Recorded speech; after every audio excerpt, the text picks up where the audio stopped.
Welcome to the third lecture of this public policy analysis class. I hope that the first two lectures were enjoyable, though I talked a lot, but I hope it was engaging talk, not boring stuff. पहले दो lectures में काफ़ी मैंने आप लोगों से ज़्यादातर बात ही की है. अभी कोई मैंने आपको ऐसी बड़ी examples नहीं दी या किसी और stuff के थ्रू ज्ञानी हूँ कि जी ये देखें इसमें ये हो रहा है. लेकिन आई होप मैं उम्मीद रखता हूँ कि काफ़ी इंगेजिंग लेक्चर्स थे. आप लोगों ने एंजॉय किया होगा मेरे साथ इंटरेक्शन, क्योंकि देखें this is a two way exchange. Teaching जो है वो टू वे एक्सचेंज होती है. अगर मैं इस चीज़ को आपको पढ़ा रहा हूँ तो मैं ये चाहता हूँ कि जो मुझे सुन रहे हैं वो भी इस चीज़ को एंजॉय करें, वो भी इस चीज़ को कहे कि हाँ मुझे भी मज़ा आ रहा है इनकी बातें सुन के, मैं कुछ सीख रहा हूँ. क्योंकि अगर इसी तरह के आपने बैठ के सुनना ही है कि यार अच्छा चलो ये अब कुछ कह ही रहा है और हमने कुछ करना ही है, तो इस तरह बिलीव मी इस तरह आप कुछ सीख नहीं सकेंगे. So try to enjoy what I say. I try my best to engage you. So hopefully it would be a good interaction all over. So the third lecture, as usual, we'll first go through some of the material that we covered in the last class, very briefly though. This is the standard operating procedure. क्या हमने पिछले lecture में हमने क्या क्या cover किया था, उससे थोड़ा सा गो थ्रू करते हैं, उससे थोड़ा सा आप लोगों से मैं उस चीज़ पे डिस्कशन करता हूँ. हमने पढ़ा modern theory of public policy and Lasswell's contribution to it. जो जदीद पब्लिक पॉलिसी की शुरुआत हैं जो कि पढ़ाई जाती हैं आजकल, ज़्यादातर एनालिसिस उसी पे बेस्ड होता है, ज़्यादातर एनालिसिस उसी का होता है. ये हेनरी लासवेल की शुरू की हुई थी. जैसा कि मैंने आपको बताया कि हेनरी लासवेल एक प्रोपेगेंडिस्ट था. वो प्रोपेगेंडा करता था यूएस गवर्नमेंट के लिए, अमेरिकी हुकूमत के लिए दूसरी जंग अजीम के दौरान. सो देख लें आप, प्रोपेगेंडा भी एक पब्लिक पॉलिसी है. After the war, he realized that there is quite a bit of difference, quite a lag between the policy and its implementation, conceptualization and implementation. कि theory अलग है, implementation अलग है, दोनों के साथ नहीं मिल रहे. From his experience, he came up with the term called policy sciences. उसने कहा कि जी policy sciences होनी चाहिए, जो कि इन दोनों के दरमियान जो फ़र्क है, एक पॉलिसी के दरमियान, इनके दरमियान जो गैप आ रहा है, एक थ्योरी के दरमियान, मतलब एक कॉन्सेप्ट के दरमियान, और फिर उसकी रियल वर्ल्ड इम्प्लीमेंटेशन कि दुनिया में उसको हकीकी तौर पे किस तरह उसको इम्प्लीमेंट किया जाएगा, उसको ब्रिज किया जाए, उसको बंद किया जाए, उस वो जो दरमियान में फासला है. तो उसने कहा कि पब्लिक पॉलिसी होनी चाहिए, पॉलिसी साइंसेज होनी चाहिए. Now policy sciences, public policy is part of those policy sciences. We learned about the difference between policy analysis, policy process and policy evaluation. ये तीन जो हैं they are distinct from each other, though there is some kind of overlap, as you would have learned from a few examples that I gave in the previous lecture. But overall, when we are talking about these three, you should talk separately about them. Not they are part of public policy, but they are separate. They do separate things. We went through a wonderful presentation, yes, a podcast about a bad government policy in the United States. अब ये podcast थी first of many. आपको इसमें और भी podcast सुनने के मिलेंगे, और भी conversations, और भी मुबासे जिसे कहते हैं सुनने को मिलेंगे. ऑडियो लेक्चर्स होंगे ज़्यादातर, जो कि किसी भी एक पब्लिक पॉलिसी को डिस्कस करेंगे, पब्लिक पॉलिसी पे बहस करेंगे कि क्या हुआ, क्या वो सही थी, क्या वो बुरी थी, उसका आखिर में नतीजा क्या हुआ.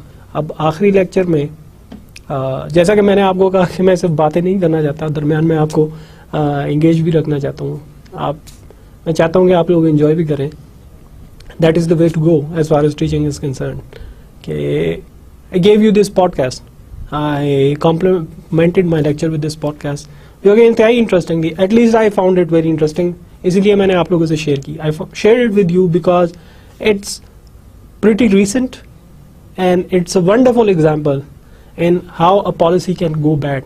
What can its effects be? There was a positive effect for some people, the consumers, but there was a bad effect. There were negative effects, spillover effects for the government and one specific industry, the airline industry. So I hope you had enjoyed this podcast. I might even ask you questions about it and similar presentations. We studied the very basics of a model, and then why we need a policy model for studying a particular area of expertise like public policy. मुझे नहीं पता कि आपने इससे पहले modelling के बारे में कहीं सुना है, नहीं सुना है, इसको पढ़ा है, नहीं सुना. ये बजाते खुद एक फील्ड है बहुत बड़ी. It's a very vast field. How do you come up with a model? How do you conceptualize it? How do you include variables in it? Then how do you go about testing it? How do you implement it in the real world? What are the measures designed? It's a very vast field, diverse field, and in some respects it's a complicated field too, but it's a necessary one. If you have to come up with good conclusions, good analysis, sophisticated analysis, then you need to study the basics of modeling. How do you come up with a model? Now, talked about public policy and the models in public policy. Public policy जैसा कि मैंने again दोबारा repeat कर रहा हूँ इस चीज़ को, बहुत दफ़ा आपको कहा है कि पब्लिक पॉलिसी बहुत से मज़ामीन को कवर करती है.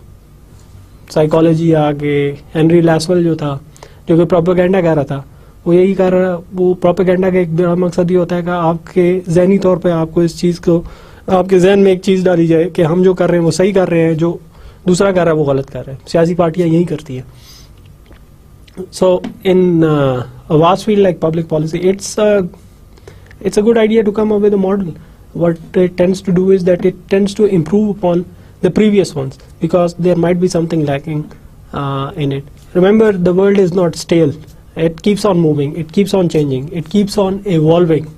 So we need to keep up with this evolution of things. And once you go through all this stuff, once you figure in this evolution, the change in circumstances, you will notice that we need to update ourselves. We need to update the models, and we need to include new things in the models. How about I give you a very recent example? एक मिसाल मैं आपको देता हूँ. अभी तक इस्लामाबाद में कोई अच्छा पब्लिक ट्रांसपोर्ट सिस्टम नहीं था. Islamabad lacked a proper public transport system. So what the government did, the present government did, it has now introduced the metro project in Islamabad. Now, बाद में हम इस चीज़ को भी स्टडी करेंगे, क्या इसके गुड इफेक्ट, क्या बैड इफेक्ट्स हो सकते हैं. But what I am talking about over here is that it has introduced a new dimension in the analysis.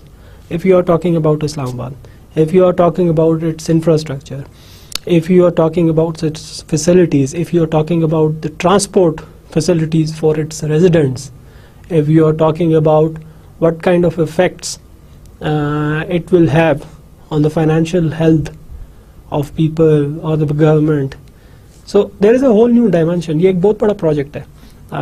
यहाँ पे मेट्रो जब चला रहे हैं, जिस तरह लाहौर में चलाई गई थी, इसी तरह आप जब यहाँ पे चला रहे हैं, इसमें बहुत सी ऐसी नई चीज़ें, नई जहतें आ गई हैं जिसको हमें इससे पहले पब्लिक पॉलिसी में नहीं थी, कम से कम जब इस्लामाबाद को हम लोग कंसिडर करते थे. फिर इसी तरह आप कराची में देख लें, अब वहाँ पे एक सर्कुलर रेलवे का मंसूबा आया, जो कि पहले सर्कुलर रेलवे वहाँ पे नहीं थी, सिर्फ पब्लिक ट्रांसपोर्ट ही थी, जो कि काफ़ी बुरे हालात थे उसके. So what happened is that if we hope, again, circular railways in Karachi is a pretty old project which keeps being delayed for several reasons. It's unfortunate, but once it is introduced, they have asked a Japanese company, in fact contracted it with a Japanese company to implement that thing, the circular railway in Karachi. It will completely add a new dimension to Karachi's infrastructure and other related things. So what we said was that when you are thinking about these things, when you are conceptualizing a model, you would notice that everything doesn't stay the same. Things tend to change in short term, in middle term, in mid term, or in the long term. So you need to keep these separate. You need to conceptualize and capture all these things. If your model is a new model, it's an improvement upon the old models, then it needs to capture the realities, the present day realities that the old models might have missed. And I gave you a few examples. Hopefully this would be clear to you now.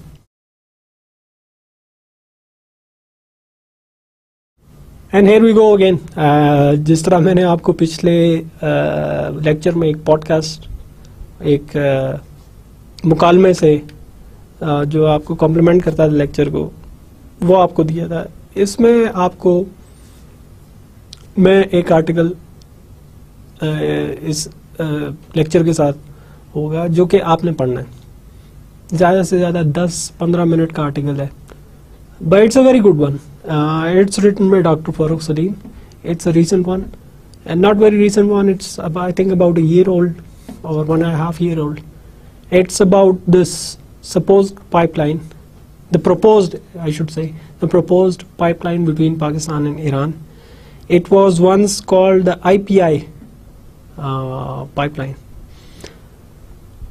Now, the reason that I have added this article to you is the same that I added the podcast in the last lecture, that I want to give you the real world examples. जैसे कि मैंने कहा कि it's not just कि मैं आपको यहाँ पे बैठ के सिर्फ एक लेक्चर देता रहूँगा, किसी बुक से मैंने उठा के नोट्स देख ली और आके आपको वही मैं रिपीट करता जा रहा हूँ. जब तक आप हकीकी एग्जांपल्स जो कि ऑलरेडी यहाँ पे इनका नताइज जिनके देख चुके हैं या फिर जो इम्प्लीमेंट हो रही हैं उनके बारे में आप नहीं पढ़ेंगे तो आपको पब्लिक पॉलिसी की समझ नहीं आएगी, और उसमें कौन कौन से अवामिल जो होते हैं वो उसमें शामिल होते हैं. अब मैंने आपको डॉक्टर फारूक सलीम के आर्टिकल की तरफ मैंने कहा कि ये आप पढ़ें. Read this article. It's not, at most it would take you 15 minutes. Hopefully you'd be able to read it and understand very easily. What it would show you is the many dimensions that are hidden behind the official proclamations. Official proclamation जाहिर है तो यही थी कि जी एक बड़ा ज़बरदस्त किस्म का मंसूबे का आगाज़ हो गया है, but there were other things behind it. So go read this article. You can easily Google it and just write Pipe Dreams by Dr. Farooq Salim and the article would appear to you, and read that first. Okay, now that you have read the article, hopefully you have, let's discuss a bit of it. If I ask you what you have learned, what kind of dimensions have you learned from it? What was it about? Just jot it down. Just jot it down. Write it down. आप इस चीज़ को लिखें कि आपने इस article में क्या सीखा है, आपके सामने क्या चीज़ें आई हैं पब्लिक पॉलिसी के बारे में, क्या क्या डायमेंशन आई हैं, उसमें क्या वामिल थे. Was it about public policy, really about public policy? Was it about people? Was it about politics? Was it about self-interest? Was it about group interest? Or was it something else? Write it down before I start discussing it. Take maybe a minute or two and write it down what you have come up with. Then I'm going to discuss a few aspects of it. Not all of it, but a few aspects of it. Hopefully you've written down a few things about this article. So let's discuss a bit about what it was about. Now, we all know that there is quite a bit of shortage of gas over here. Pakistan जो अपनी ज़रूरत जितनी है gas की, उसमें से तमाम पूरी नहीं करता. ये मैं नहीं जानता, मेरे पास एक प्रिसाइज नंबर नहीं है कि कितनी पूरी करता है, लेकिन मेरे ख्याल में मुश्किल से 60 या 65% अपनी जितनी ज़रूरत है वो पाकिस्तान में उतनी गैस अवेलेबल है. नतीजा क्या है? नतीजा ये है कि पाकिस्तान को या तो गैस जिस तरह गया है कि बिजली की तरह गैस की भी शॉर्टेज होती है, तो उसका एक हल ये है कि साथ ही बरादर मुल्क ईरान में गैस के काफ़ी वसी ज़खायर मौजूद हैं. So you have a shortage of gas just like electricity. So what's the way to go about it? Since you don't have it over here, at least we haven't discovered the new reserves that will meet our requirements. The natural way to go about would be to import it to meet our requirements. So just in neighboring country Iran, they have some of the biggest gas reserves in the world. So naturally we turn towards them and ask them for importation of gas, which they agreed wholeheartedly. But then problems started surfacing. Surfacing in diplomatic sphere. The United States was vehemently opposed to this deal. Part of the reason being that they and Iran have a shared history of animosity to each other. So the US, what it does is that it sanctions those companies or those governments that do business with Iran, which is to their disliking. Anyway, despite their opposition, there was this proposed IPI pipeline. IPI meant Iran, Pakistan and India gas pipeline. Now India was a part of it, but then it buckled under the US pressure and pulled out of it. So it was only IP gas pipeline now. It's Iran-Pakistan gas pipeline. Now if you have read Dr. Farooq Salim's article, you'd come to realize that it was only last year, despite being many years in proposal. As things tend to happen in Pakistan, it took some time for its realization, for its opening. So what happened was that it began in last year, just before the elections. But as Dr. Farooq Salim has commented, and very rightly so, we knew about this stuff, we had discussed it before, and we thought that it won't be a possibility. But anyway, the government went ahead, but notice the timing, it was just before the election. So what Dr. Farooq Salim has did is that he analyzed this policy. This is a simple analysis, what we call the cost-benefit analysis, which we will go through. And he analyzed it and said that it's not possible, given the finances and given the reality of how things work. It won't be possible to complete this pipeline. अब सवाल ये है कि जो पिछली हुकूमत थी उसको बिल्कुल इलेक्शन से पहले ये क्यों ख्याल आया कि इसका इफ्तिताह किया जाए? आखिर इतनी जल्दी क्यों थी? दरमियान में तो तकरीबन ये मंसूबा ख़त्म हो गया था, क्या जल्दी थी आखिर में? और बिल्कुल इलेक्शन से पहले क्या? This is called political capital. अभी हम बात कर रहे थे प्रोपेगेंडा की, तो पॉलिटिकल कैपिटल इससे बिल्ड किया जा रहा था, इस मंसूबे से. ये एक पब्लिक पॉलिसी थी. ना पब्लिक पॉलिसी वाज कि जी गैस हम वहाँ से दरामद करेंगे ईरान से, विच इज़ फाइन. गैस की कमी है यहाँ पे, तो गैस हमें चाहिए, तो किसी भी मुल्क से ले सकते हैं, यहाँ तक तो ठीक है. लेकिन फिर उसके और पहलू, जिसे आप कहते हैं कि मुख्फी पहलू, आप उनको भी नज़रअंदाज न करें.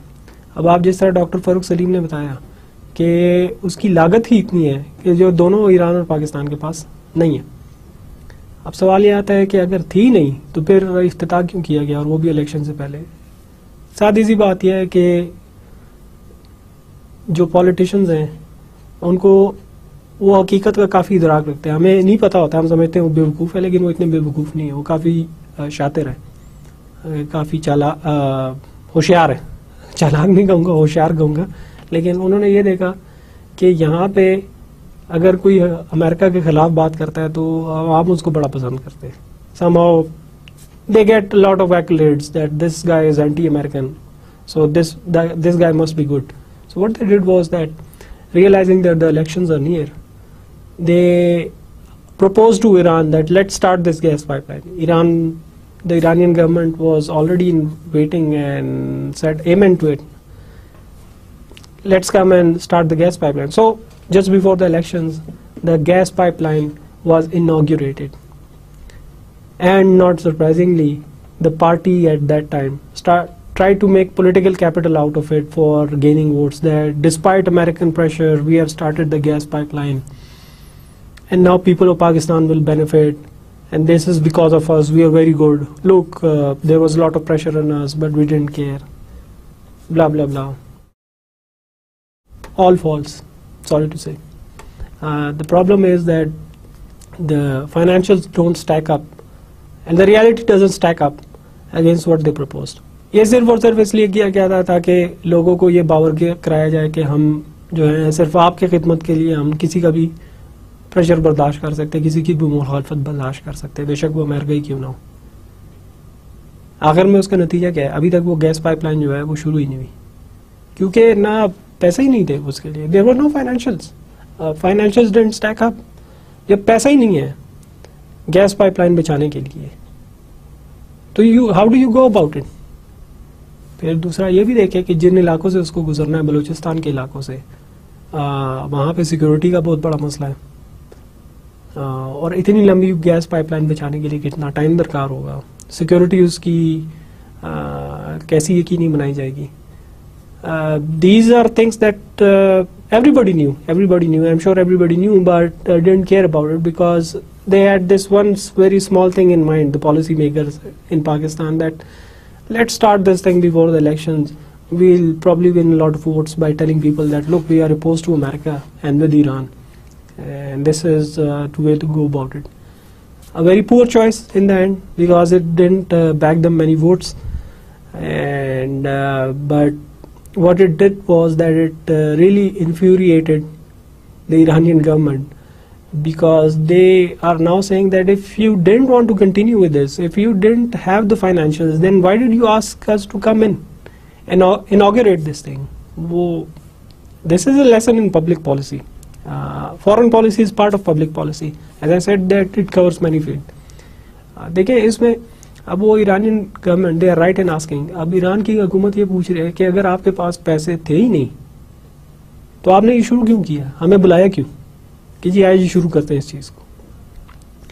नाउ द प्रेजेंट गवर्नमेंट, अब जो मौजूदा हुकूमत है, they are rightfully telling them, वो उनको सही है बताने में कि जी हमारे पास तो कुछ था ही नहीं, हमारे पास तो पैसे ही नहीं है इस चीज़ को शुरू करने के लिए। ये तो उन्होंने सिर्फ एक गिमिक किया है, एक ड्रामा करने की कोशिश की है ताकि लोगों को कुछ बताया जा सके, लेकिन उसमें कुछ है नहीं, हम कुछ कर नहीं सकते somehow। लेकिन दरम्यान में ये हुआ कि इस पब्लिक पॉलिसी उन्होंने बनाने की कोशिश की कि ये हमारी पब्लिक पॉलिसी है, लेकिन उसमें नुकसान हमें ये हुआ कि हमारे इस मामले में ईरान से ताल्लुक हमारी हुकूमत का ख़राब हो गया, और they are pretty annoyed now to say the least. So here's a lesson for you in public policy, that in order to implement these kind of policies, you have to be realistic. You have to be realistic about the goals. You have to be realistic about your capacity, financial, administrative, or otherwise. Now, if whoever, I am sure there were people who had done this kind of analysis, that look, it's impossible, it's not feasible, because we just don't have the finances and there are security issues too. But I am sure, as happens in many instances, and I have been a witness to it, that those who govern, they have other priorities. They have this very small self-interest. They just think about themselves or a group of them, people around them, and don't think about the country as a whole. They give a damn about it. So, not surprisingly, the end results are very bad.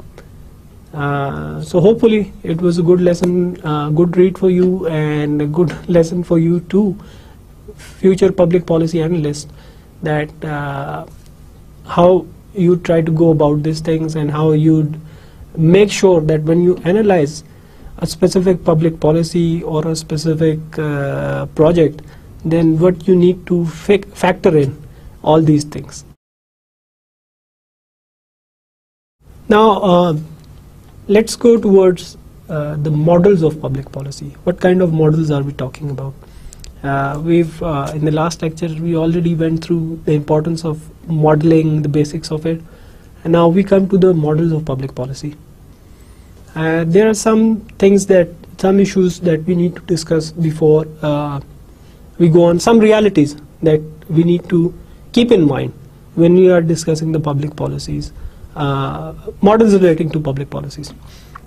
The first one is that public policy models do not give us a complete picture or a final precise tool for the success or failure of a policy. Rather, what these models gives us is a choice for best fit. The analyzer of a public policy confronted with these models has to pick the best out of the lot in order to analyze a particular policy. जब public policy analyse की जा रही होती है और जब एक researcher उस पब्लिक पॉलिसी को कंसिडर कर रहा होता है तो उसके सामने काफ़ी मॉडल्स पड़े होते हैं. मेरे सामने सपोज 8 मॉडल्स पड़े हुए हैं. Now which one to pick.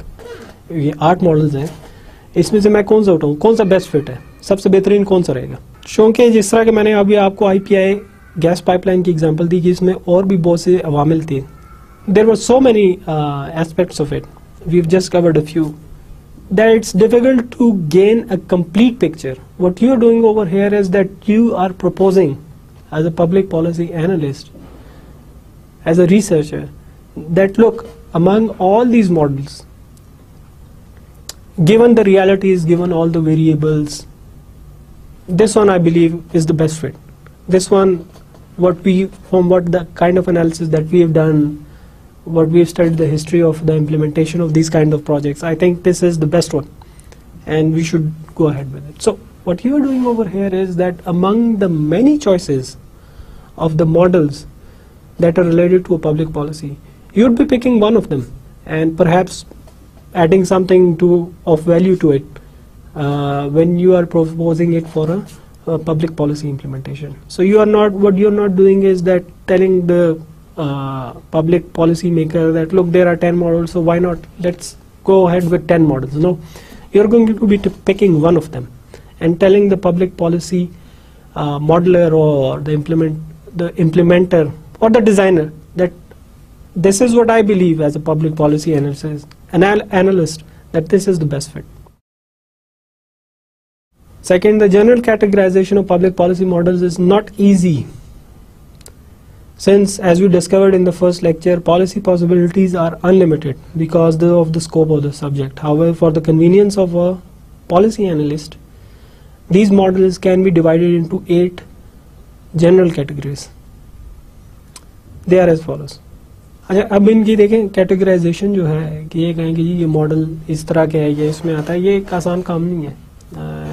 जैसा कि मैं पहले भी अर्ज कर चुका हूँ कि चूँकि ये इतनी बड़ी फील्ड है, इतनी वास्ट फील्ड है कि इसमें मैं ये कहूँ कि जी बस ये सिर्फ इस चीज़ तक महदूद है तो वो गलत होगा. तो इसलिए इनकी कैटेगराइज करना, एक जनरल कैटेगराइजेशन की जा सकती है जो कि 8 कैटेगरीज हैं कि जिसमें हम पब्लिक पॉलिसी मॉडल्स को डाल सकते हैं. फर्स्ट वन, सबसे पहला, institutionalism. Policy is designed and implemented from an institutional perspective. Remember here that institutions have a very broad definition, but here we are to concern ourselves with a government or private institution like a government department or an NGO think tank.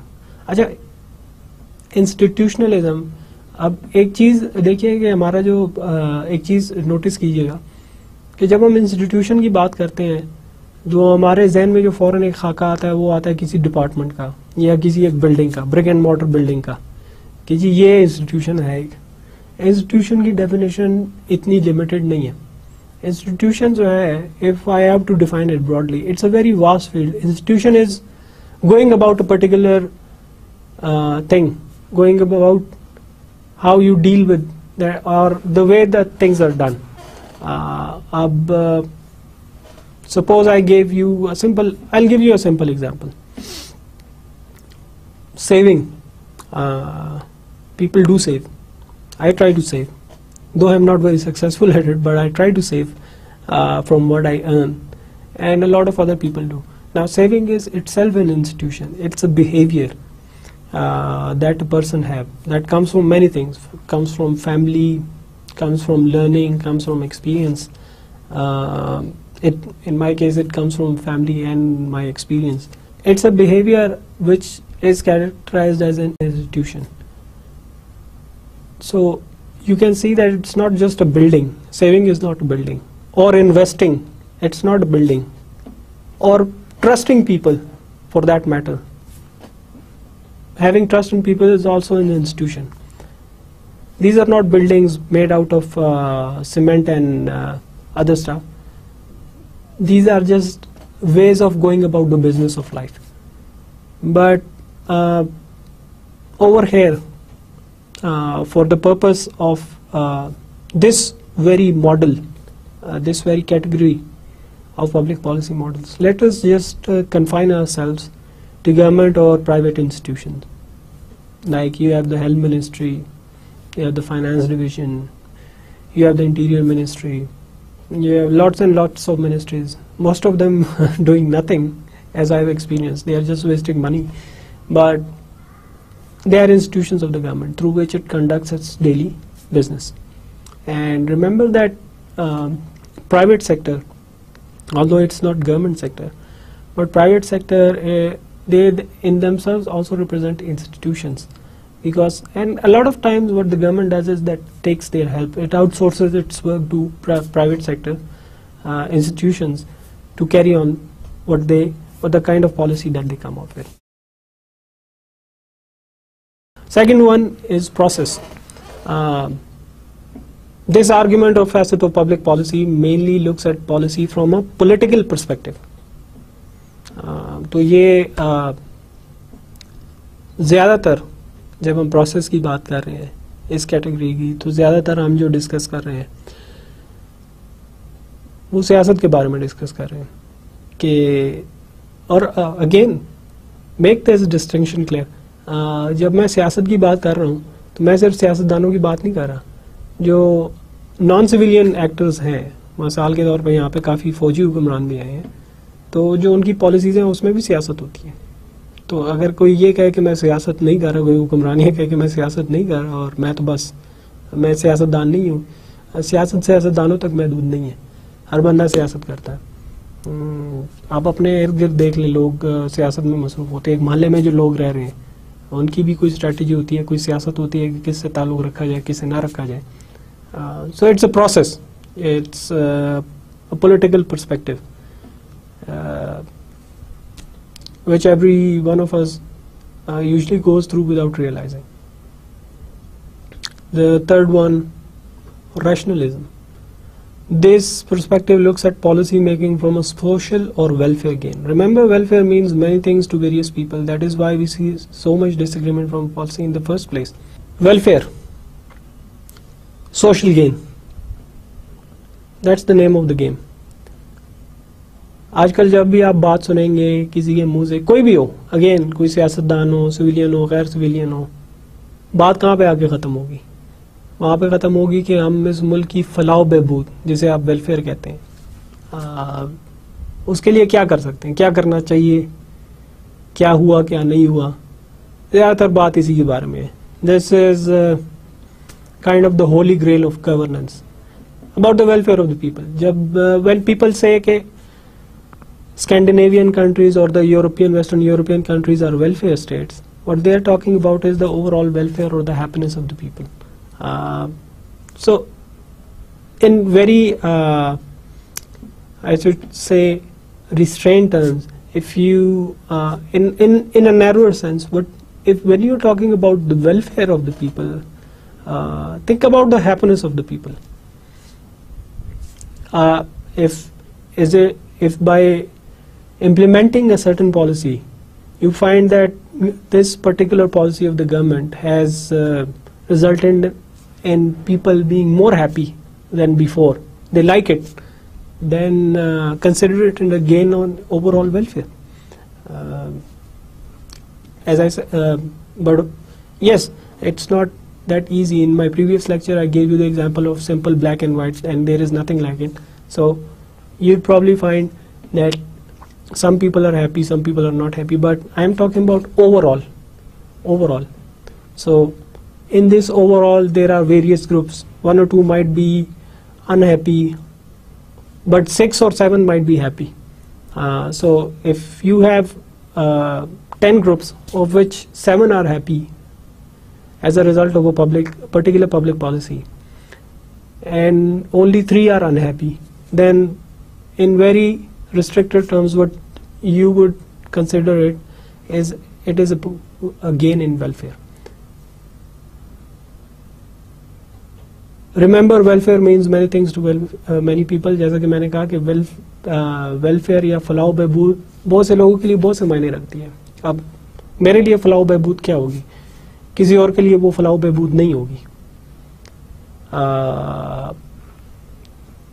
एक शख्स जो कि इस्लामाबाद में रहता है, उसके नज़दीक फलाह बहबूद जो है उसका कोई और मतलब होगा। उसका मतलब शायद ये हो कि मेरी फलाह बहबूद में इस तरह इजाफा हो सकता है कि यहाँ पे पानी की फराहमी को यकीनी बनाया जाए। इस्लामाबाद में ये बड़ा मसला है। लेकिन अब आप किसी और साइड पे चले जाएं, देहात वगैरह की साइड पे जहाँ पे एक नहर है, बह रही है, उसकी फलाह बहबूद का मसला कुछ और होगा। उसकी फलाह बहबूद का मसला ये होगा कि यहाँ पे अस्पताल नहीं है, यहाँ पे सड़क नहीं है, यहाँ पे गैस नहीं है, यहाँ पे बिजली नहीं है। सो what I am trying to say is that it means many things for many people. That is why there is so much disagreement upon what kind of particular policy to be pursued. The fourth one, incrementalism. Add something to an already existing policy instead of changing it altogether. जो policies चल रही हैं उसी को continue on रखें, बजाय ये कि उसको उठा के फेंक दे कि जी नहीं वो किसी और की थी और अब मैं आया हूँ हुकूमत करने तो मैं अपनी एक पॉलिसी चलाऊंगा. This is short-sightedness. If you believe that there is a good policy over here that increases the overall welfare, then why not continue with it? After all, doing away with one policy and starting another one, it's costly too. And as I said that for a country like Pakistan, that is always constricted for resources, and we always hear that we don't have the resources, we are short on it. It's imperative that you economize on resources. In other words, you save on costs. You come up with best ways in terms of public policy that would lead to conservation and saving of the precious resources, financial or otherwise. That incrementalism, it goes into that category, that continue on with something that is good. Group theory. Policy from the point of view of particular group with the intention of a favorable outcome. अभी आपने doctor Farooq Salim के article पढ़ा होगा और उसके बारे में मैंने भी कुछ बात की. अब आप देख सकते हैं कि ये एक मखसूस ग्रुप था, एक मखसूस पॉलिटिकल पार्टी थी जो कि उससे एडवांटेज हासिल करना चाहती थी और उसने कहा कि ये एक हमने पब्लिक पॉलिसी बनाई हुई है. तो group theory is about a group, particular group of people that wants to benefit, that wants a favorable outcome by pursuing a particular policy. Elite theory, from the power and gain perspective of an elite of a nation. Notice that the word elite does not necessarily imply wealthy people of a country. In general, it can be categorized as a group of people who have the power to get things done for their own good. अच्छा, अब elite की जब भी बात की जाती है, again जिस तरह के मैंने वेलफेयर की बात की, एलिट की जब भी बात की जाती है तो कहते हैं कि एलिट वो है जिसके पास पैसा बहुत है. नहीं, ज़रूरी नहीं है, नॉट नेसेसरी. जहाँ पे एलिट की बात की जाती है तो वहाँ पे think in terms of those who have a say, who have the power to get things done, to have a say on the particular course of a policy or to get a policy implemented. Those are elites. It's not, yes, wealthy may be elites, very wealthy people may be part of the elite of a nation. I'm not saying that they are not part of it, but just to restrict our definition of elite to very wealthy people, it's a bit short-sightedness. Elite are not necessarily the wealthy people, they are the ones who wield power in decision making. The next one, public choice theory. This one belongs mainly to economics. We had a lot of it during our course of studies, the public choice theory. Pretty interesting one. We'll go through some examples of it later on. It's about individuals or groups who make decisions and act on the basis of self-interest. Again यहाँ पे बात आ गई self interest की. Again जिस तरह के हमने पढ़ा कि ग्रुप थ्योरी में ये देखिए यहाँ पे भी एक ओवरलैप आ रहा है कि यहाँ पे सेल्फ इंटरेस्ट की बात आ गई कि मैं मौका देख रहा हूँ कि मैं अपने आप को कैसे इम्प्रूव कर सकता हूँ, मेरा क्या इसमें इंटरेस्ट है, मैं हूँ या मैं जिस ग्रुप का बंदा हूँ वो अपने जो हालात हैं उनको किस तरह किसी पब्लिक पॉलिसी के थ्रू संवार सकता है। दूसरों को जो मर्जी हो उसकी फिक्र ना करें, लेकिन जो मेरे साथ हो रहा है या मेरे ग्रुप के साथ हो रहा है वो मेरे लिए इंपॉर्टेंट है। Let's take an example again. मैं आपको साथ साथ मिसालें इसलिए दे रहा हूँ ताकि थोड़ी ये चीज़ आपको वाजे होते जाए। यूनियंस आपने देखी होंगी कि बहुत सारी यूनियंस हैं। अब यूनियंस जो होती हैं कि वो किसी ओवरऑल वेलफेयर के लिए नहीं होती। यूनियंस जो होती हैं वो सिर्फ जो एक उनका तबका है जो कि यूनियन के लोग हैं, ये उनकी वेलफेयर के लिए, उनके गेन के लिए बनाई गई होती हैं कि उनकी अच्छाई के लिए वो अपने हालात कैसे बेहतर बना सकते हैं। एंड अगेन रिमेंबर कि यूनियन ये नहीं है कि सारे जितने भी मजदूर हैं वो यूनियन का पार्ट होते हैं। नो, यूनियन भी एक रिस्ट्रिक्टेड क्लब है कि जिसमें हर बंदा ज्वाइन नहीं करता, और उसके जो मेंबर्स होते हैं वो जब एक कलेक्टिव एक्शन पे आते हैं, वो जब सारे मिलके एक बात करते हैं या एहतजाज करते हैं या कोई डिमांड करते हैं, तो वो उनकी अपनी अच्छाई के लिए यूजली होती है। उसमें उनका ही अपना कोई मकसद होता है। नॉर्मली कभी ऐसा नहीं होता। ठीक है, you come up with unions who always ask for raise in wages of overall welfare for people, health schemes, and this and that. But normally what you'd see in those groups is that they are acting on self-interest, on the basis of self-interest. But it's not their intention really to talk about the overall welfare of the people, to talk about the overall gain of the people. It's about themselves. It's about their intentions. Then we have the game theory. I think it's the last one. It's more about strategies in anticipation of what competitors do or come up with. Before we go on discussing the game theory, which we will later on, most probably in the next lecture, game theory, it's about strategy. It's about a competitive strategy. देखिए, हम सब जो है ना, जितने भी लोग हैं, चाहे ग्रुप हो चाहे अपने लिए हो, हमारी कोई ना कोई स्ट्रेटजी होती है, हमारा एक तरीकाकार होता है। हम देखते हैं कि हालात जिस तरह के हैं, जिस तरह के मौके, जिस तरह की मुश्किलात हम लोगों के सामने हैं, तो उसमें हमारे कुछ तरीकाकार होते हैं, हमारे सामने कुछ चॉइसेस होती हैं कि क्या करना चाहिए।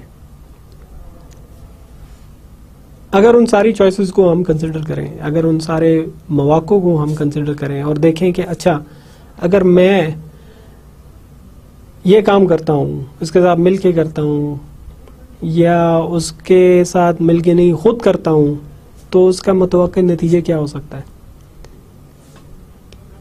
This is game theory. What you are doing is practicing game theory. Game theory is all about strategy. When we discuss game theory later on in detail, I'll take you through some concepts like oligopoly. Game theory is a part of oligopoly in economics, about strategy, about how it began.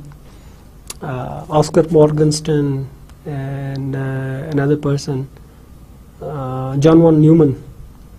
John von Neumann later won the Nobel Prize for his game theory. So they came up with this game theory about strategizing. Then it was used later on. It was used extensively, even to the extent that it was used as a nuclear deterrent, as a study of nuclear deterrent by both the United States and USSR during the Cold War. It's a very interesting one.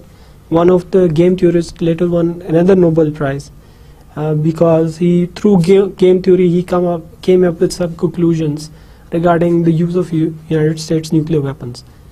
It later proved to be true. So he was awarded a Nobel Prize.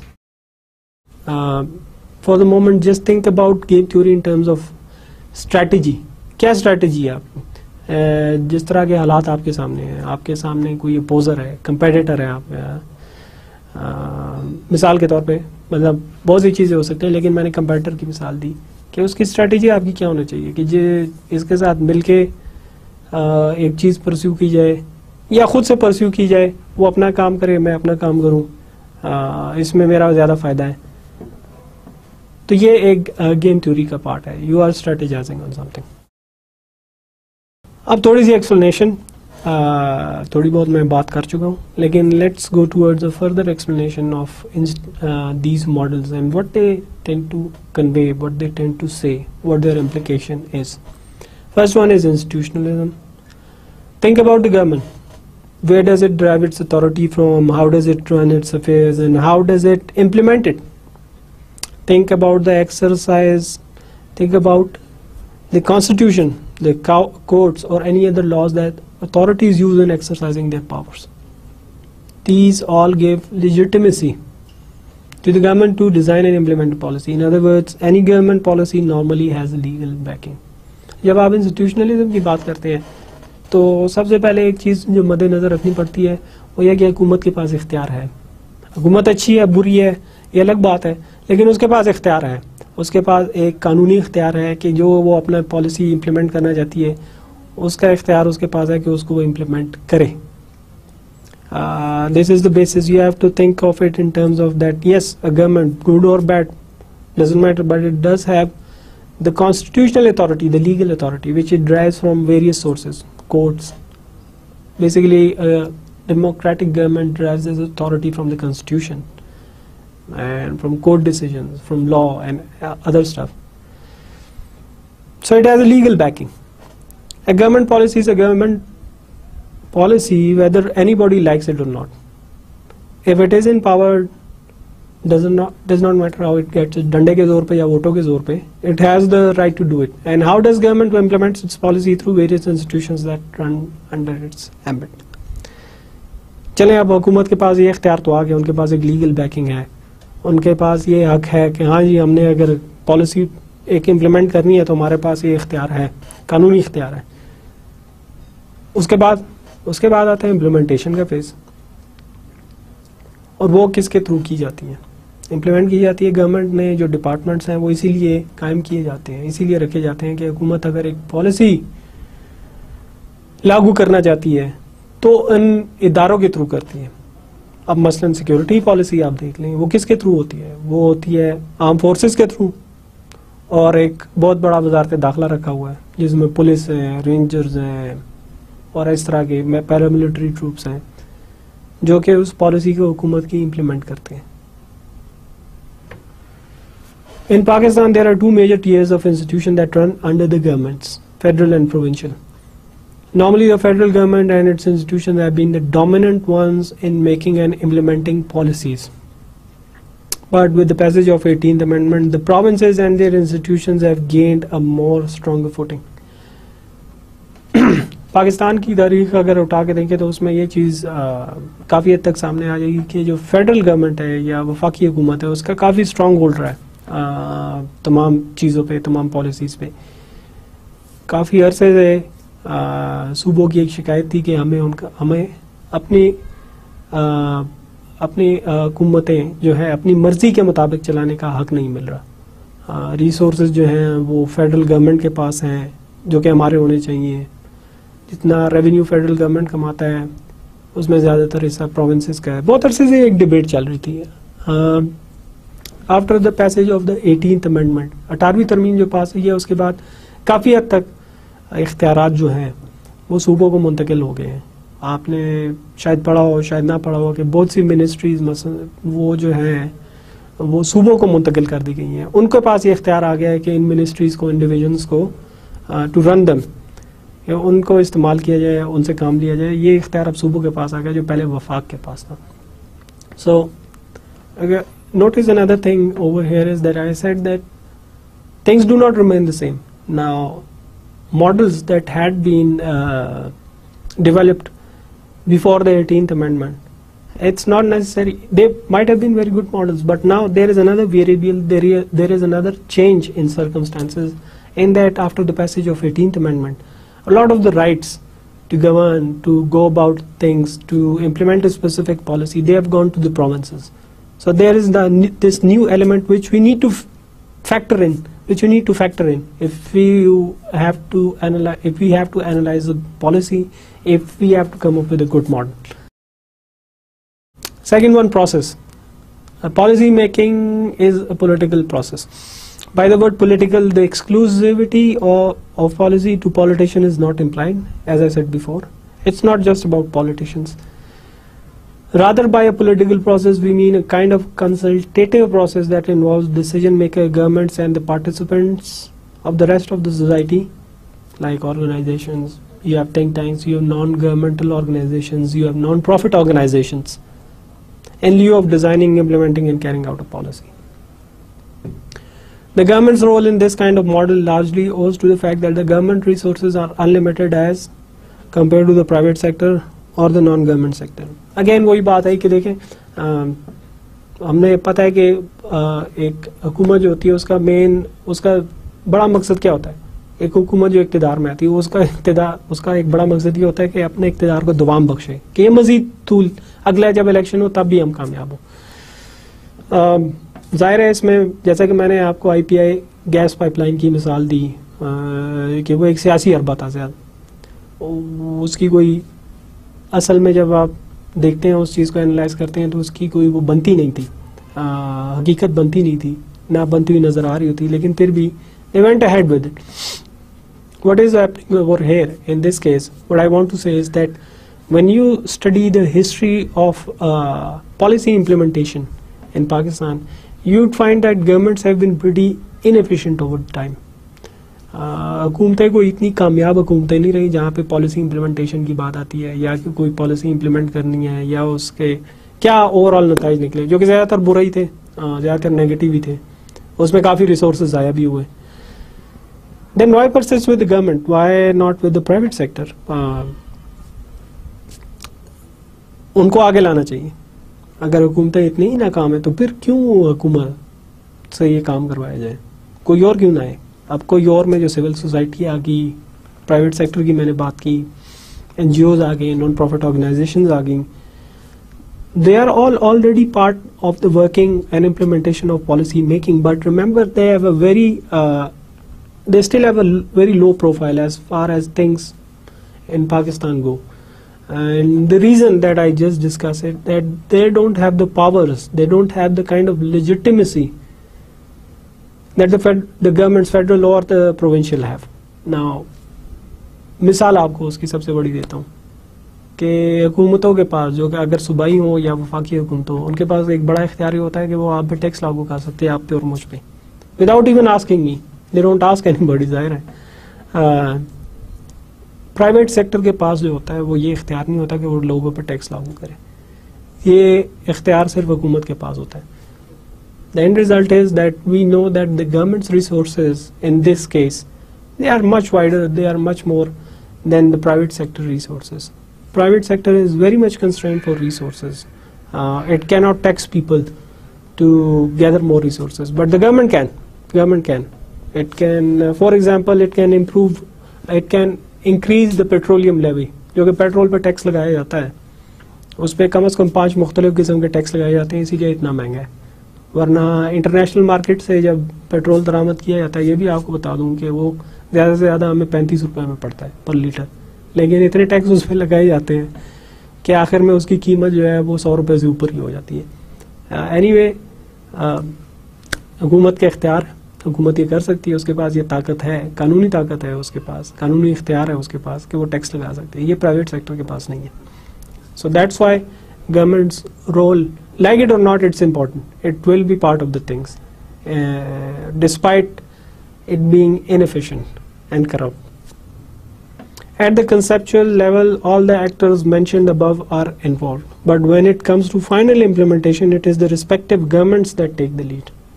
This is where the legitimacy of a policy comes in, the approval of a cabinet or its chief executive, prime minister in Pakistan's case, in case it's democracy, gives it authority. After implementation, other aspects like monitoring and evaluation, M&E, comes into play, that is carried out by the government or a non-government entity. चले, बात तो यहाँ पे conceptual तक आ गई कि जी यहाँ पे एक चीज़ हमने कंसीव की है, हमने सोचा है कि एक पॉलिसी इस तरह की होगी.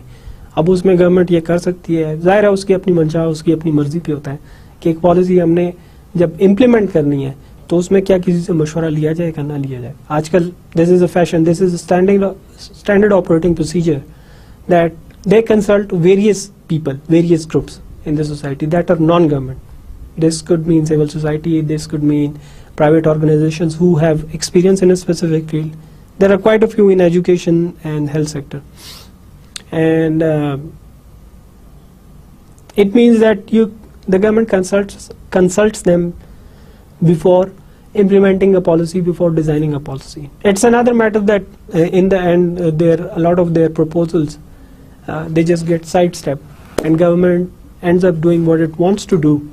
But anyway, at the conceptual level, the private sector is part of that conceptual designing of a policy. So what the government does is it consults the private sector in this case. Now, but when it comes to implementation, as I said, only the government has the resources, the departments that it has to carry out this policy. Private sector जो है उसके पास कोई divisions नहीं है, कोई मिनिस्ट्रियाँ नहीं है, ना उनके पास ये इख्तियार है कि उसको क्रिएट करें, ना उनके पास इतने रिसोर्सेज होते हैं कि वो उसको क्रिएट कर सके. ये सिर्फ हुकूमत के पास ये इख्तियार है, ये सिर्फ हुकूमत की ही वसाइल हैं जिसमें ये इतने सारे अनगिनत डिपार्टमेंट्स, मिनिस्ट्रीज वगैरह चल सकती हैं. प्राइवेट सेक्टर के पास इतने वसाइल नहीं है. सो when it comes to implementation, when it comes to monitoring a specific project, the implementation of a specific project and the evaluation of a specific project, it is the government that will have to do it. So like it or not, government is part of your life. Whether you want it to get out of your life or not, it will be there. So I guess get used to it. Yeah. Rationalism. Policy for maximum welfare gain. First consider the term rationalism. What does it mean to be rational? अच्छा, rational का क्या मतलब होता है? This is talked a lot about rationalism. Philosophy में इसको बहुत ज़्यादा डिस्कस किया जाता है. Rational man. Economics में models हैं rationality के, rational behavior के models हैं. So what exactly do we mean by somebody being rational and not being irrational? What, in short, this is what I understood from all those readings, is that in short what rationalism means is that you and I are expected to make logical, good decisions, keeping in mind the previous histories of those decisions. So in other words, if I have to put it a bit technically, it's that on average a rational person would come out with a good decision compared to the previous ones. So rationality, being a rational man, अगर किसी को कहा जाए कि जी ये rational है या rational तरीके से डिसीजन करो, तो बात उसमें आ जाती है मंतक की, और ये कि पहले जो इससे पहले हमने फैसले किए हैं उससे बेहतर अब फैसले करें. जब आप रैशनैलिटी कंसिडर करते हैं तो इन चीज़ों को मद्देनजर रखें. अच्छा, welfare means many things to many people. We have gone through this. So there are competing narratives generally, though it's about the social gain of a society from a particular perspective like education, health, sanitation, clean water supply, etc. And improvement in these indicators means an improvement in overall welfare. यहाँ पे जैसा कि मैंने आपको पहले मिसाल दी कि welfare या फलाह बहबूद का जो कॉन्सेप्ट है ना, वो मुख्तलिफ लोगों के लिए मुख्तलिफ होगा. एक बंदा जो शहर में रह रहा होगा उसके लिए एक चीज़ मुख्तलिफ होगी, उसके लिए फलाह बहबूद जो है वो किसी और चीज़ में होगी ज़्यादा. वो कहेगा कि ये चीज़ हो जाए तो ये फलाह बहबूद है. लेकिन जो शहरों से दूर रह रहा होगा, देहात में रह रहा होगा, गाँव में रह रहा होगा, उसके लिए फलाह बहबूद जो है वो कुछ और होगी. उसके ख्याल में फलाह बहबूद अगर इस तरह का एक काम हो जाए तो ये फलाह बहबूद है. कुछ चीज़ें ऐसी हैं जिस पे मेरे ख्याल में तकरीबन सब ही मुत्तफिक हैं कि ये चीज़ें होनी चाहिए. उन चीज़ों में क्या है? तालीम, सेहत, साफ पीने का पानी, गैस की फराहमी, बिजली की फराहमी, रोड्स, मार्केट्स और नौकरियाँ. ये कुछ ऐसी चीज़ें हैं जिस पे मेरे ख्याल में इसमें कोई वो दो आराह नहीं होंगी कि जो शहर में रह रहा है या जो शहर से बाहर रह रहा है कि वो कहेगा कि नहीं ये ठीक नहीं है. मेरे ख्याल में सभी इस पे एग्री करेंगे, सभी इस चीज़ पे मुत्तफिक हैं कि हाँ जी ये क्राइटेरिया जो है, ये चीज़ें जो हैं ये होनी चाहिए, इन पे पैसे खर्च होने चाहिए, तभी इससे हालात में बेहतरी आएगी। तो ये फलाह बहबूद के कुछ इंडिकेटर्स हैं कि जो कहते हैं कि अगर ये बेहतर हो गए तो इसका मतलब है कि फलाह बहबूद अच्छी होगी।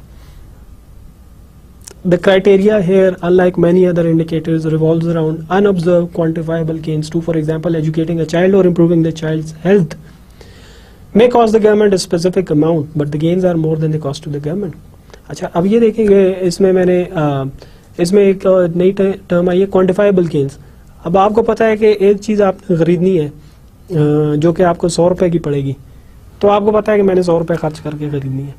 लेकिन जब बड़ी पॉलिसीज़ की बात आती है तो उसमें कुछ ऐसी चीज़ें भी होती हैं जो कि अनऑब्जर्वेबल होती हैं, वो आप पैसे में नहीं, उसका मेयार जो है वो पैसे में नहीं रख सकते, उसको पैसे में उसको नहीं तोल सकते।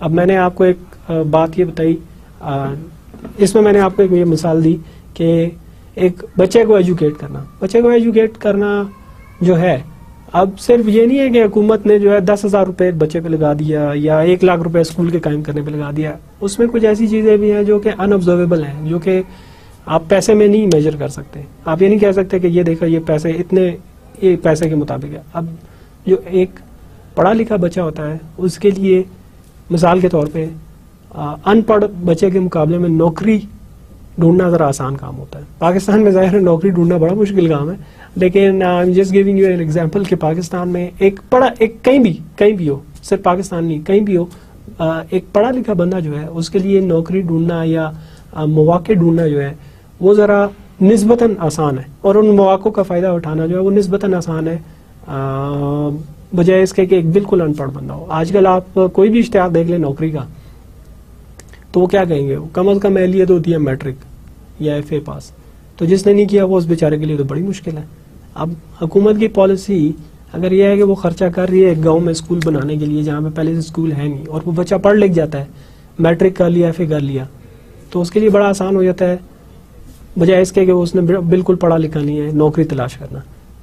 ना अब ये चीज़ें जब वो नौकरी तलाश कर लेता है, वो कमा रहा है, वो अपने साथ घर वालों को भी जो है उसको सपोर्ट कर रहा है, ये चीज़ें जो है हम कैप्चर नहीं करते। इस पर कोई हम उसकी खुशहाली पे या उसके सुकून पे, ज़हनी इत्मीनान पे नौकरी मिलने के बाद उस पर हम कोई वो नहीं लगा सकते कि जी ये इसको इतने 10 लाख रुपए का ज़हनी इत्मीनान हुआ है, इसको दिली सुकून नसीब हुआ है, या फिर उसकी जो ख़ानदान है वो इतना खुश है, उसकी खुशी जो है तकरीबन 5 लाख रुपए के बराबर है। नहीं, तो दीज आर सम अनऑब्जर्व्ड, जिनको हम ऑब्जर्व नहीं कर सकते, these are unobserved variables, and we will see quite a few. I just gave you I went through a few examples. One, we went through podcast, then we went through another article. उसमें भी आपने देखा होगा कि कुछ unobserved variables थे, आपने शायद महसूस किया हो पढ़ने के बाद कि जो चीज़ डिस्कस नहीं की उन पे हम कोई कीमत नहीं लगा सकते। मैंने आपको मिसाल दी कि जो ताल्लुकात थे दो ममालिक ईरान और पाकिस्तान, उनके दरमियान में थोड़ी सी तलखी आ गई, थोड़ी सी डिफरेंसेस पैदा हो गए। अब इसको आप पैसों में नहीं लगा सकते कि ये जो आपस में ताल्लुकात खराब हुए 1 करोड़ रुपए के बराबर खराब हुए, नहीं। These are unobserved variables, and when somebody is implementing a particular public policy, these kind of things tend to happen. We will go through many examples, and I'm sure that you'd see that this indeed is the case. The critical aspect in designing policy based on rationalism for maximum social gain is that the gains, monetary plus non-monetary, should be more than the cost of implementing to the implementing actor, government or non-government. Again वही बात आ गई कि rationalism पे जो policies based होती हैं, they are geared towards maximum social gain, and the gains should be monetary plus non-monetary. Non-monetary ones that I just said are unobservable. When talking about maximum social gain, consider the target population. Who will be affected positively or negatively? What will be the overall benefits to the people? Technically, a trade-off is involved. Now, remember, trade-off is a term from economics. It means that, okay, once you are implementing a policy, there are certain, let me put it very simply. There are certain things, there are certain choices that everyone faces. So there is a trade-off. If you want to pursue a particular choice, the trade-off is that you're leaving the other ones. The ones that you have left, those are part of the trade-off. You've taken a particular route, you've taken a particular choice, but the other ones you haven't taken. That's a trade-off. So when talking about maximum social gain, consider the target population. आपने ये consider करना है कि किसके लिए आप ये policy implement कर रहे हैं. Who do you want to benefit? What kind of benefit do you want to accrue to them? And in doing so, you'd probably come across many examples, and yes, it does happen that there are trade-offs. What kind of trade-offs are they? We'll see in the future. We'll see with future examples. Example of policies where non-monetary benefits are the outcomes. Immunization policy relates to health. Educating a population, preparation of an educated workforce. मैंने आपको मिसाल दी कि पढ़ा लिखा बंदा जो है उसके लिए नौकरी ढूंढना या मौक़ों का फ़ायदा उठाना वो निस्बतन आसान है. जो अगर आप उसको देखें इस तनाजुर में कि जो अनपढ़ एक बंदा है उसके लिए बड़ा मुश्किल होता है. अब सिर्फ ये नहीं कि पाकिस्तान में ही नौकरी जो पढ़ा लिखा बंदा है वो बाहर भी जा सकता है. जिस तरह हमारे काफ़ी लोग जो हैं वो बाहर काम कर रहे हैं, मिडल ईस्ट में कर रहे हैं, यूरोप में कर रहे हैं, अमेरिका में कर रहे हैं. तो हमेशा उनको ज़रूरत होती है एक टेक्निकली क्वालिफाइड वर्क फोर्स की. रूरल एरिया इलेक्ट्रिफिकेशन, देहात वगैरह में बिजली जहाँ पे नहीं है, ये एक हुकूमत का प्रोग्राम है, काफ़ी अर्से से चल रहा है. देखें जहाँ पे बिजली नहीं होगी वहाँ पे इंडस्ट्री नहीं होगी, जहाँ पे इंडस्ट्री नहीं होगी वहाँ पे कम मौके होंगे रोज़गार के. तो जहाँ पे इंडस्ट्री लगेगी वहाँ पे रोज़गार के मौके भी होंगे, और इंडस्ट्री उस वक्त लगेगी जब बिजली होगी. दैट्स साइड, जैसे कि मैंने कहा अनक्वांटिफाइबल इफेक्ट्स जो होते हैं ना, ये वो हैं. Special education for mothers to be, ख़वातीन के लिए एजुकेशन बच्चों के मामलात में. Reduce an infant mortality rates, जो बच्चा पैदाइश के बाद फौत होने के चांसेस होते हैं वो काफ़ी कम हो जाते हैं. The availability of information lets people know who to contact when they are faced with the problem. जब आपके पास ये पता ना हो कि अगर कोई मसला होता है तो किसको कहना है, हुकूमत का कौन सा डिपार्टमेंट कॉन्टैक्ट करना है, तो वो एक खुद से एक बहुत बड़ा प्रॉब्लम है. इसलिए क्योंकि आप फिरते रहेंगे, टाइम आपका ज़ाया होगा कि क्या करना है, किसको कहें, किससे कांटेक्ट करें. कोई है तो अगर उस ख्वारी से बचना है, अगर टाइम नहीं ज़ाया करना, अगर ख़र्चा बचाना है, तो जो चीज़ इसमें बहुत मददगार साबित हो सकती है वो ये कि लोगों को पता हो, हुकूमत खुद बताए लोगों को कि अगर आपको इस किस्म का मसला है तो किसको बताना है और किससे कांटेक्ट करना है. Last but not the least, incrementalism. Why implement a new policy when an old one is doing fine? Politics and self-interest. अगर एक पॉलिसी चल रही है साबका हुकूमत की जो चली गई है वो अच्छी है, उससे लोगों को कोई ना कोई फ़ायदा पहुंच रहा है, तो क्यों सिर्फ उसको इसलिए मुनक़ता किया जाए, क्यों उसको सिर्फ इसलिए ख़त्म किया जाए कि जी वो किसी और की पॉलिसी थी जो हमारे मुखालिफ है, इसलिए हम उसको ख़त्म कर रहे हैं. Think about overall gains to the people. Just don't think about your self-interest or what you want to do. Think about what it is doing to the population. So it's not just that don't do that knee-jerk reaction that since it was the previous government's policy and we're not going to follow it. No, don't do that. Make an analysis of it. See what it is doing to the population. See what it is doing to the overall welfare of the people, and then make a decision. Again, take the example of idle policy. What was it? Why was it discontinued given that there was a consensus on it? 1980 की दिहाई में idol power policy बनाएगी कि जी पानी से इतनी बिजली पैदा की जाएगी, क्योंकि पानी पाकिस्तान में एटलीस्ट उस वक्त वाफिर मकदार में होता था. तो फिर उसको डिसकंटिन्यू क्यों किया गया, क्यों उसको ख़त्म किया गया? एक बड़ी अच्छी पॉलिसी थी. जब हम अगर किसी को तारीख पढ़ने का मौका मिला इस सिलसिले में, या फिर कुछ मिसालें जब हम देखेंगे, एक पेपर भी पढ़ेंगे पावर पॉलिसी के बारे में, तो उसमें पता चलेगा कि ये सेल्फ इंटरेस्ट की अपने छोटे छोटे फ़वाइद के लिए, अपने सिर्फ एक ग्रुप के फ़वाइद के लिए जो है उस पूरी पॉलिसी को साइड पे लगा दिया है, हालांकि बड़ी अच्छी पॉलिसी थी. At most, if there is a minor shortcoming or a flaw in it, then try to improve upon it. After all, those in power have the authority to do so. अगर उसमें कोई गलती है भी, नज़र आ रही है कि उसमें कोई शॉर्टकमिंग है, कोई गलती है, लेकिन एक पॉलिसी अच्छी है, तो बजाय उसको बिल्कुल ख़त्म करने के उसमें वो बेहतरी लाने की कोशिश करें. try to improve upon it. Well, that is the end of the third lecture, in which we discussed the models of public policy, and we said that there are in general 8 categories. We went through 4 of them. In the lecture we'll go through the remaining 4, and then we had the opportunity to study, go through Dr. Farooq Salim's article, a very interesting one that introduced you to specific aspects of the policy, the ones that are observable, the ones that are not observable. Again, it's an example of bad policy making by the government. So hopefully you've enjoyed this video and taken quite a few lessons from the article that we discussed in this chapter. Till then, Allah Hafiz.